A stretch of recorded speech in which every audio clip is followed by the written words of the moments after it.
말씀은 성경의 진수라는 저의 책 제1권 제20장 영광과 영화 131페이지 나가도록 이렇게 하겠습니다. 먼저 시간에 멜로나 그 지체에 대해서 말씀을 드렸습니다. 지체라는 것은 우리의 사지백체를 이야기를 합니다. 그래서 손과 발과 머리 이렇게 손가락 이런 부분들을 바로 지체다라고 말씀을 드렸습니다. 예수님을 성경에서는 우리의 머리, 우리는 그의 몸, 그의 지체 이렇게 이제 표현을 합니다. 그래서 예수님이 축사를 하시고 또 이렇게 악한 영들을 쫓으실 때 그분이 지체를 가지고 쫓으셨어요. 그분이 쫓으실 때 또는 신유사역을 하실 때 입을 가지시고 귀신을 향해서 떠나가라 명령하시고 또 바람과 파도를 향해서 찬잔하라 이렇게 입을 가져가셨습니다. 그리고 예수님이 또 어떤 사람에게는 안수를 하면서 손을 얹고 안수를 하면서 악한 영들을 쫓고 병을 치료해 주셨습니다. 이것은 뭘 이야기를 하냐면 예수님이 사역을 하실 때 그냥 예수님께서 머리 드시는 그분이 머리만 가지고 사역을 하시지 않았다는 겁니다. 지체를 가지고 했다는 거예요. 몸을 가지고 하셨다는 거죠. 몸을 사용해서 손과 발을 통해서 그분이 전도를 하시고 이런 사역들을 하셨다 이거죠. 그러므로 우리도 이런 영적인 사역을 하실 때 그냥 하는 것이 아니라 바로 지체를 사용해서 우리의 손을 사용해서 악한 영들에 대해서 명령을 하고 입을 향해서 입을 가지고 명령을 하고 또 손을 가지고 안수해서 기도를 해주면 되는 겁니다. 어떤 분들은 뭐라고 생각하냐면 안수는 목사님들의 전유물이다, 전매 특허다 이렇게 생각을 하는데 성경은 그렇게 말씀하고 있지 않습니다. 믿는 자들에게 이런 표적이 따르리니 이렇게 말씀하고 있어요. 그래서 안수라는 것이 케일이라고 되어 있는데 물론 머리에다 손 얹고 하는 건 좀 조심할 필요가 있겠죠. 그렇지만 아픈 부분에 대해서 환부에서 한부에 손을 얹고 기도해 주는 것은 누구나 할 수 있는 겁니다. 아이들도 할 수 있는 거예요. 제가 몸이 안 좋고 그런 적은 거의 없어요. 그러나 이제 감기 또는 몸살, 열이 난다든가 할 때는 가끔 1년에 한 번 정도, 2번 정도 있다가 지금은 그나마도 없어요. 그래서 지금은 감기도 이제 잘 걸리지 않고 그러는데 그렇게 열병이 나고 힘들어하고 그럴 때는 우리 막내 애기 있잖아요. 애기라고 하면 이제 안 되겠지만 지는 애기가 아니래요. 어린이래요. 어린이라고 부르래요. 그러는데 초등학교 2학년 우리 지영이에게 내 아야 기도 좀 해줘라 아빠 이렇게 합니다. 그럼 또 뭐 손 얹고 기도하는 신용을 하죠. 그게 이렇게 믿는 자들이라면 누구든지 할 수가 있습니다. 우리의 몸은 우리는 주님의 지체입니다. 주님이 우리의 머리고요. 그러니까 주님이 손과 발을 사용해서 하신 것처럼 우리는 그러한 몸으로서의 그 사역을 하면 되는 겁니다. 주님이 몸으로 안수하고 했던 것처럼 우리도 믿기 때문에 주님이 하셨던 그 일을 하면 된다 이거죠. 그리고 손과 발을 가지고 주님이 하신 것처럼 우리도 그렇게 하면 된다 이거죠. 그래서 안수에 대해서 사람들은 목회자들의 어떤 전유물, 전매 특허 이렇게 생각하는데 아닙니다. 모르겠어요. 제가 잘못 생각하는 건지 모르겠지만 그러나 성경은 믿는 자들 이렇게 이야기를 하고 있어요. 그러니까 여러분들 병든 자가 있으면 주저하지 마시고 이건 우리 목사님만 해야 됩니다. 그렇게 생각하지 마시고 가서 그냥 손 얹고 기도해 주세요. 그러면 여러분들을 통해서 더 강하게 하나님께서 각각 모든 사람에게 다른 은사를 이렇게 허락을 해주셨습니다. 그래서 어떤 분들은 목회자보다 신유의 은사가 더 강할 수가 있다 이거죠. 그러면 그분을 통해서 또 하나님께서 이렇게 역사하셔서 병 치료를 받을 수 있다 이거죠. 자, 우리가 지체이기 때문에 지체를 사용해서 하나님의 사역을 우리가 감당을 해야 되는 겁니다. 오늘 보면은요, 하나님은 시행착오를 겪지 않으신다. 일본에 이렇게 돼 있습니다. 컴퓨터 사양을 결정짓는 게 뭐냐면 파이라는 게 있잖아요. 3.14. 그래서 3.14는 답이 안 나온다는 거예요. 끝이 없다는 겁니다. 3.14 몇 해가지고 아주 끝이 없다는 거예요. 이게 나눠지지 않는다는 거예요. 그래서 그걸 파이 3.14 이렇게 이야기하는데, 컴퓨터 사양을 결정짓는 게 뭐냐면 이 사양이 높다, 좋다, 나쁘다, 그건 이 파이를 얼마나 더 많이 계산을 해내느냐, 거기에 따라서 달라진다는 거예요. 그래서 파이를 많이 3.14에 뭐 이렇게 하겠죠. 그래서 그게 뭐 10만까지 20만까지 계산을 해도 떨어지지가 않거든요. 그래도 그것까지 계산하면 이 컴퓨터는 사양이 높은 거다. 그리고 3.24하고 얼마 계산하지 못하면 이건 286이다. 뭐 이런 식으로 다 그걸로 다 결정을 한다. 이렇게 이야기를 하더라고요. 그렇게 사양이 결정된다는 겁니다. 그러니까 이런 뭘 말씀하고 있냐면, 아무리 파이라는 것은 나눠지지 않아요. 더 답이 떨어지지 않습니다. 그건 뭐냐면 오차가 있다는 거예요. 사람에게는 언제든지 시행착오가 있다. 다 완벽한 것 같고 다 갖춰진 것 같지만, 그러나 사람은 불완전합니다. 완전치 않다는 거예요.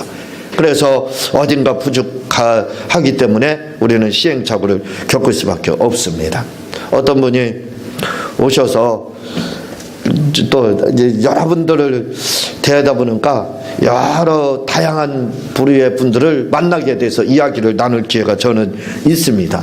그래서 이야기를 나누다 보니까 또 특이한 분이 한 분 계셔요.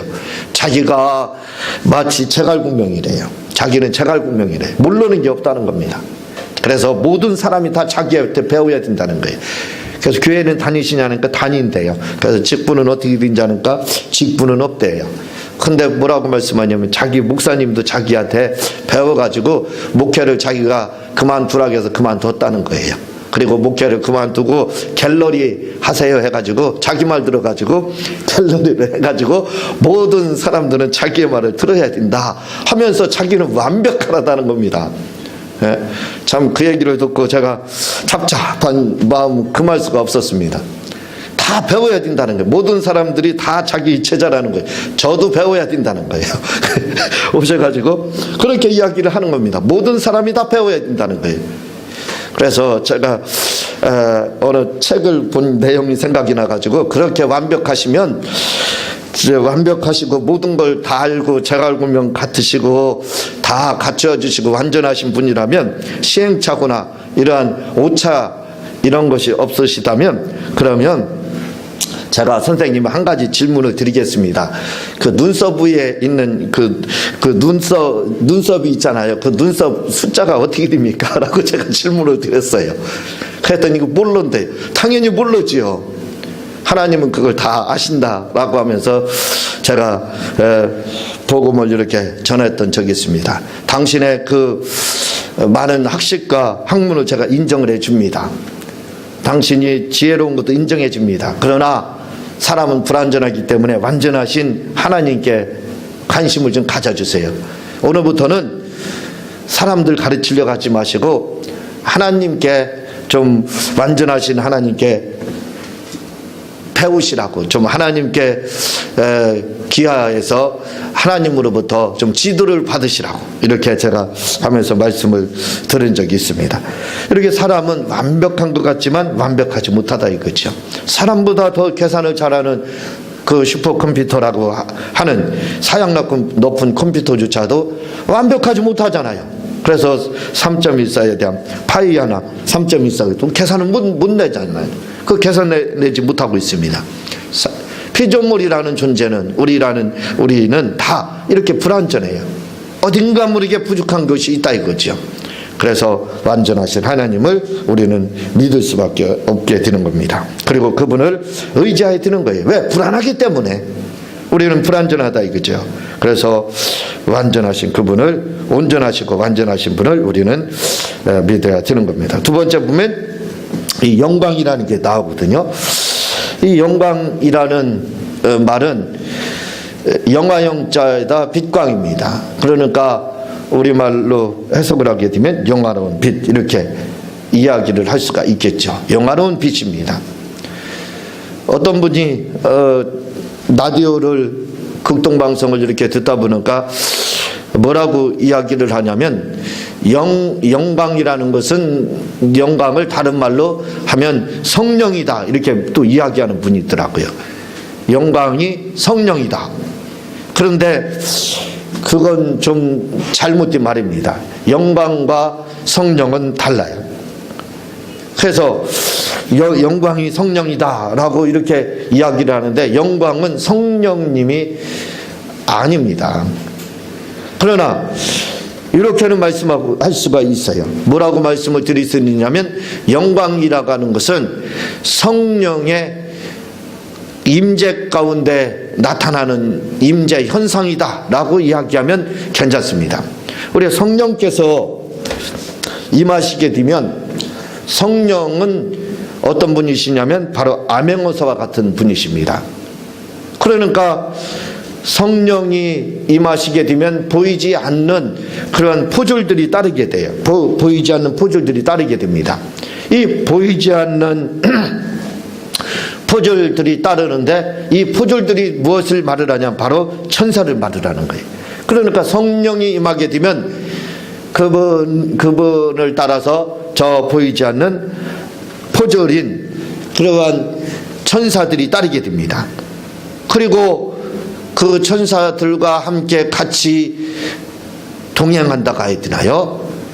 천사들과 함께 있는 그 존재가 있는데, 그게 바로 영광입니다. 그래서 성령이 임하시면, 성령께서 임하시면 바로 영광이 같이 임했다, 또는 천사가 같이 왔다, 천사도 같이 임했다, 이렇게 하면 맞는 거예요. 그러나 성령이 영광이다, 이렇게 하면 틀리는 겁니다. 같은 말 같지만 완전히 다른 거예요. 영광은 말 그대로 하나님의 빛이지 성령이 아니라 이거죠. 성령과 함께 임하는 하나님의 빛이다, 이렇게 보면 될 거예요.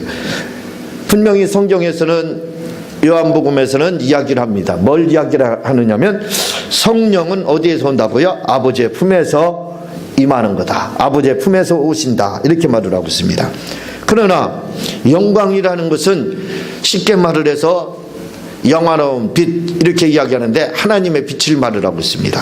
하나님의 빛이 영광이다 이거죠. 요한일서 1장 5절에 보면요, 뭐라고 되어 있냐면, 하나님은 빛이시라, 그에게 어두움이 없다, 이렇게 말을 하고 분명히 이야기를 하고 있어요. 하나님 뭐라고요? 빛이다 이겁니다. 야고보서 1장 17절에 보면요, 각종 좋은 은사와 온전한 선물이 다 빛들의 아버지께로서 내려오나니, 이렇게 이야기를 하고 있습니다.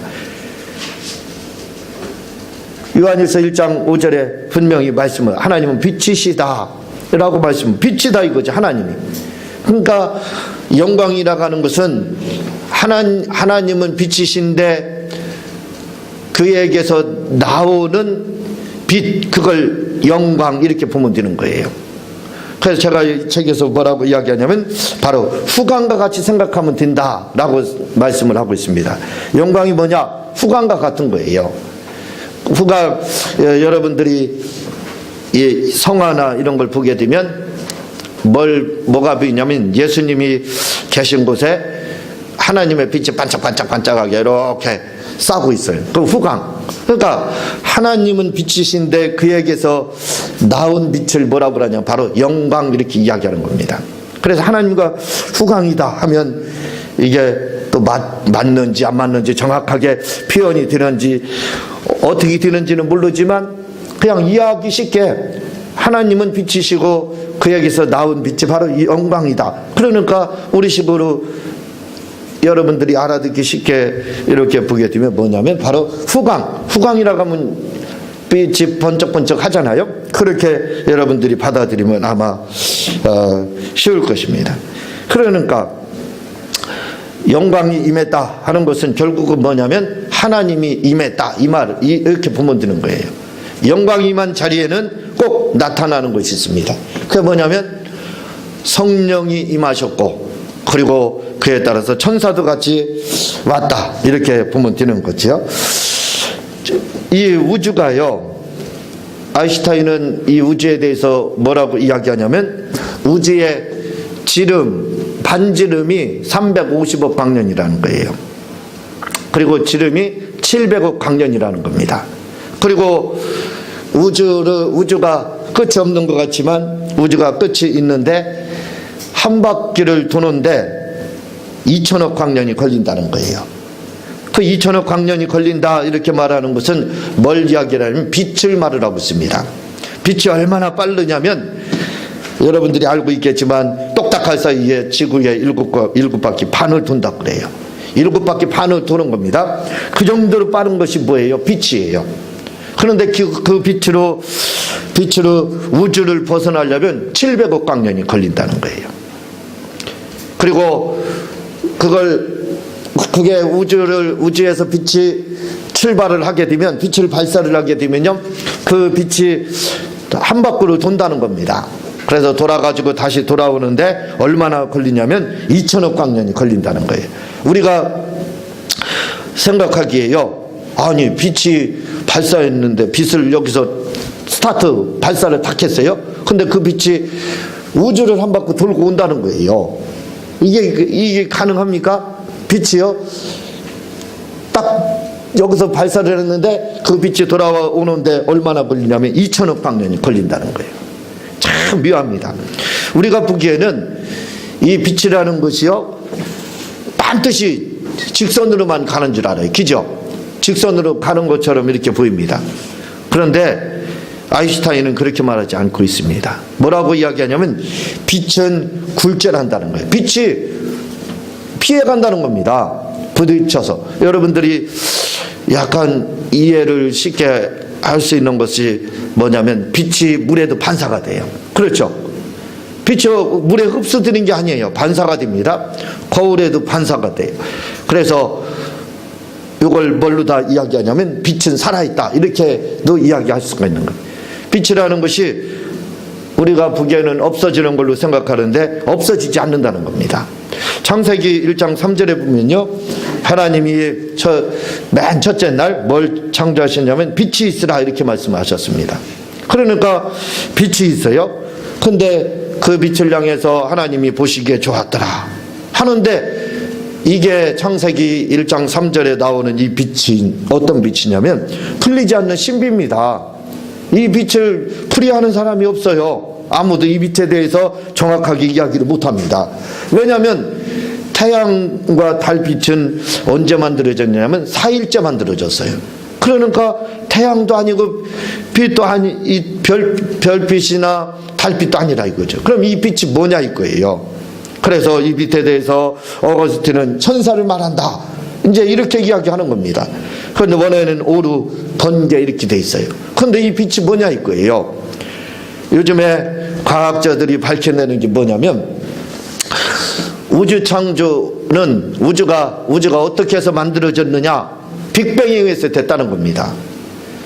그러면서 우주가 진화됐다 이렇게 진화론자들 말을 하죠. 그런데요, 100번을 양보하고 1000번을 양보를 합니다. 양보를 해서 그래 진화가 됐다 하더라도 창조를 인정할 수밖에 없는 게 있어요. 왜 창조를 인정할 수밖에 없느냐면 빅뱅론을 주장을 하지만 이 첫 번째 빛이 폭발을 했다는 겁니다. 그게 이제 빅뱅이거든요. 근데 그 빛이 어떤 빛이냐 이거, 어디서 있었느냐, 어쨌든 빛이 있었다는 거예요. 그런데 그 빛이 폭발을 해가지고 빅뱅, 그게 폭발을 해서 수많은 그 폭발된 그 잔해물들이 에너지가 돼서 별이 되고 지금부터 130억 광년 전에 이런 별들이 생기고 우주가 생겼다는 거예요. 태양은 그 이후에 지금부터 45억 광년에 이렇게 생겼다, 이렇게 이야기를 합니다. 빛이 빅뱅을 해가지고 0.9초 만에 오늘날과 같은 우주의 형태가 다 갖춰졌다, 이제 과학자들은 그렇게 이야기를 하거든요. 그런데 그래도 진화론이 아니라 창조론을 인정할 수밖에 없습니다. 왜냐하면 그 처음에 있었던 빛이 폭발을 해서 빅뱅을 했는데, 그래서 오늘날 우주와 같은 형태를 갖게 됐는데, 그 빛은 어떤 빛이냐? 밝혀내지는 못해요. 저는 그래서 창세기 1장 3절에 그 빛을 바로 그 빛이 아닐까, 이렇게 나름대로 생각을 좀 해봤습니다. 어쨌든 빛이라는 것은 굉장히 빨라요. 똑딱하는 사이에 지구의 7바퀴 반을 거쳐갑니다. 그렇게 돈다고 그랬어요. 그런데요, 여러분, 천사들이 만약에 천국과 그리고 이 땅을 오갑니다. 그건 우리가 성경을 통해서 잘 알아요. 그런데 만약에 햇빛과 같은 속도로 간다면 천국 갈 수 있을까요? 우리가 기도를 하면 천사가 그 기도를 가지고 간다고 요한계시록에 기록이 되어 있습니다. 빛이 얼마나 빠르냐면 똑딱할 새 0.1초 사이에 지구 7바퀴 반을 돌아요. 그런데 그걸 그 7바퀴 반이라는 속도로다, 만약에 그 빛으로다 우리의 기도를 가지고 천국 아버지까지 가게 되면 아마 우리 가루돼서 뼈도 안 남을 겁니다. 왜? 2천억 광년 걸리거든요. 700억 광년입니다. 우주만 통과하는데 반지름은 350억 광년, 지름은 700억 광년. 그 빛으로 다 한번 통과해서 가보세요. 그러면 얼마나 걸려요? 350억 광년에서 700억 광년이 걸쳐야 또 거기서만 끝납니까? 아버지의 집까지 가는 데는 또 얼마나 걸릴까요? 햇빛의 속도, 이 빛의 속도로 만약에 간다 해도 우리는 기도응답 받을 게 하나도 없습니다. 하나도 못 받아요. 그렇죠? 누구도 기도응답 받을 수가 없습니다. 아무리 빛이 빠르다고 해도. 그런데 우리가 기도를 하면 천사가 우리의 기도를 받아서 순식간에 하나님께 상달을 해요. 그렇죠? 순식간에 상달이 돼서 하나님으로부터 응답을 가지고 순식간에 또 옵니다. 어떤 경우는 생각과 동시에 와요. 아니, 어떻게 그렇게 올 수 있을까? 한번 여러분들이 그 부분에 대해서 궁금하게 생각해 본 적이 있습니까? 빛의 속도로 간다 할지라도, 천사가 빛의 속도로 간다 할지라도 기도 응답을 못 받아요. 우리가 아무리 기도해도. 왜? 최하 350억 광년 그때는 우리 뼈도 남지 않다니까요. 흙으로 완전히 들어가서 잔해물입니다. 그래서 기도 응답을 하나도 못 받아요. 그런데 우리가 기도 응답을 받는다 이거예요. 기도를 하면 금방 내 받습니다. 어떤 경우는 딱 기도하자마자 응답이 딱 떨어지잖아요. 너무 순식간에. 아니, 천사가 그 일을 감당하는데 기도 응답에 대한 이동과 기도 응답을 가지고 갔다가 응답을 가지고 오는 일을 천사가 그 일을 하고 있는데, 그렇다면 천사는 뭘 타고 다니기에 이렇게 빠르게 다니냐 이거예요. 우리가 말하는 세상의 빛을 타고 가겠느냐 이거예요. 그러면 응답을 받지 못합니다. 바로 어떤 빛을 타고 천사가 오가느냐면 바로 하나님의 영광의 빛을 타고 다니는 겁니다. 그래서 이 빛은, 이 하나님의 영광이라고 하는 이 하나님의 빛은 이 빛을 타고 천사들이 오가는 거예요. 우리의 기도를 가지고 순식간에 그걸 가지고 상달하고 순식간에 그걸 가지고 또 우리에게 응답을 가져오는 겁니다. 그래서 우리가 응답을 받는 것이지, 만약에 이 태양의 빛으로 다 우리가 응답을 받는다면 응답받을 사람 하나도 없어요. 그래서 하나님의 영광의 빛이 있기 때문에, 오늘 우리가 주님의 임재 가운데서도 있을 수 있고 또 이렇게 응답을 받을 수도 있는 겁니다. 천사가 우리가 어려움 당하고 또 어떤 사고 가운데 있게 들려갈 때 하나님이 천사를 딱 급파시켜가지고 복병으로 다요 준비해서 우리를 이렇게 위경에서 건지시고 하는 일들이 뭐 때문에? 바로 이 하나님의 빛에 의해서 드는 겁니다. 하나님의 영광에 의해서 그것이 된다 이거죠. 자, 이 영광이라고 하는 말에는 이런 하나님의 빛이라는 뜻을 가지고, 하나님의 빛이라는, 하나님의 후광과 같은 거죠. 이 하나님의 빛이라는 뜻을 가지고 있는가 하면, 또 한 가지는 뭘 이야기를 하고 있느냐면, 헬라어에서는 이걸 독사라고 합니다. 그건 뭐냐면 최고의 기쁨의 상태를 말하는 거예요. 최고로 행복하고 최고의 기쁜 것을 말하는 거예요. 그래서 하나님 영광 받아 달라고 하는 것은 하나님께 최고의 기쁨과 행복을 드린다는 뜻이에요. 아, 제가 영광입니다 할 때는 최고의 기쁨과 지금 행복한 순간이라는 거예요. 그게 영광이라는 그 독사의 또 다른 뜻입니다. 그래서 우리가 영광된 상태가 있을 수가 있어요. 그리고 영광을 돌릴 수가 있습니다. 이건 뭐냐면 단위적 사건이라 이거죠. 그 영광이라고 하는 것은 뭐냐면 단위적 사건입니다. 하나님 앞에 최고의 감사를 드리고 최고의 찬양을 드리는 게 뭐냐면 영광을 돌리는 거예요. 그러나 이것은 단위적 사건이라 이거죠. 그러나 영화는 좀 다릅니다. 영화라는 것은 영광의 지속 이렇게 보면 되는 거예요. 하나님이 가장 행복하시고 기뻐하시고 하는 그것이 지속되는 거. 그래서 하나님은 뭐라고 이야기를 하냐면 영화로우신 분이다 이렇게 이야기하는 겁니다. 다시 말하면 영광이 지속되는 분이다 이렇게 하는 거예요. 그러니까 우리는 영광은 맛볼 수가 있습니다. 하나님이 주시는 기쁨과 희락과 희열을 느낄 수가 있어요. 행복을 느낄 수는 있습니다. 그래서 영광을 받을 수는 있어요. 그리고 영광을 돌릴 수는 있습니다. 그러나 이것은 지속되는 것이 아니라 이거죠. 잠깐이라 이거죠. 그러나 영화는 뭐냐면 지속이라 이거죠. 지속적으로. 그래서 하나님이 영화로우시다 하는 것은 그분은 지속적으로 영광을 받으신다는 뜻이에요. 그래서 이 땅에서는 이 영화는 사실은 맛볼 수가 없습니다. 우리가 이런 오늘 영광에 대해서 이렇게 말씀을 드렸는데 여러분들이 영광이라는 뜻은 두 가지다. 하나님의 빛이라는 뜻을 가지고 있고 또한 최고로다 기쁨의 극치와 행복의 극치다라는 것을 여러분들이 기억을 하시고 하나님 앞에 이런 영광을 돌리시기를 주님의 이름으로 부탁을 드립니다. 제가 기도하고 주님 가르치신 기도로 마치도록 하겠습니다. 하나님 아버지